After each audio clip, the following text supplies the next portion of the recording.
mom, she worked for a company called Champion, and they were a paper company. And she's like, like the paper mills that I talk about, like that's like where the card starts, is like, it's a tree, like, and so as 8 years old, outside of selling cards on the side of the road, I learned a lot about business just from the Bill Ripken era, and why were there 5 different versions of how it was corrected. So, those are obviously some big ones. And then a couple other non-card things is Jackie Robinson autograph. Those are the best. And so I bought this for like $800 3 years ago, and I did not realize how much his market had taken off.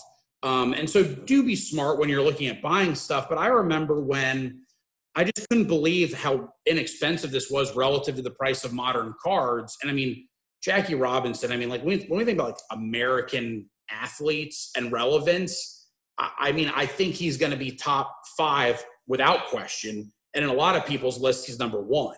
So yeah, that is as something that I had to have a Jackie Robinson autograph.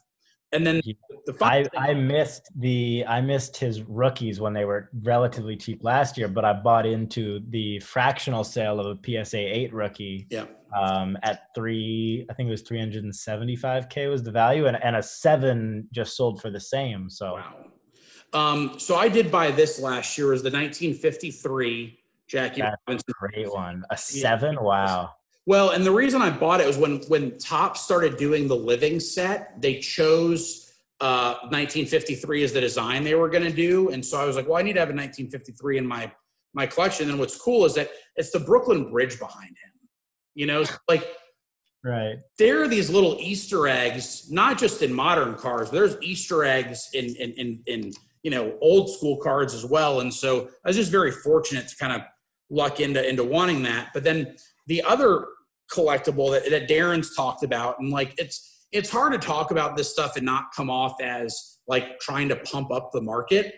There's a thin line between trying to inflate something and also trying to educate people. But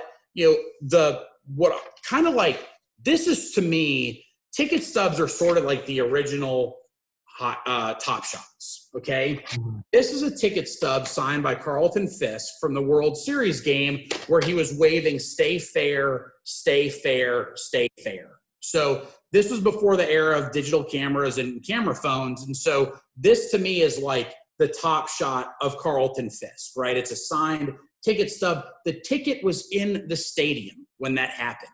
So when people ask me why I like ticket stubs, obviously I like them if they're events that I remember watching, so for example, I remember watching, Aaron Rodgers win the Super Bowl in Dallas. I wasn't there, but I remember watching it on TV. That's awesome. Right. So we can be connected to tickets even if we weren't there, but then also, these things were in the stadium, and then the one I'll kind of close with is because this ticket stub's not that hard to find. And also, Reggie Jackson does a lot of signings. It's from the 3 home run game.